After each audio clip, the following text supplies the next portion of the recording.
to another IronDrake cleaning tip.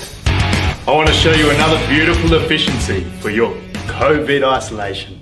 So ladies and gentlemen, today I want to talk about something a little bit less technical and more about the cleaning mindset. When you first come into a joint, you want to start with the dusting. You want to smash the cobwebs up high and down around the skirting boards. Now, once that's done and out of the way, we move on to the cloth dusting. Now this is what I really want to talk to you about.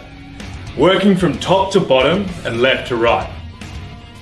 This ensures you work yourself around the room systematically without missing anything, and you just don't have it on the back of your mind, oh, I wonder if I finished the job, or I wonder if there's any corners of the room that might still be needing my attention. So we go top to bottom here. Unless we're doing a spot clean, this is the first spot I see.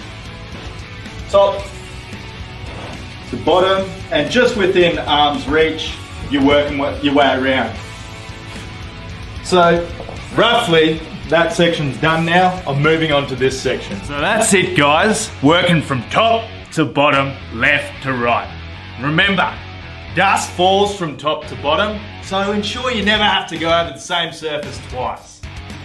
Thanks for tuning in. Stay safe out there. We'll see you next time.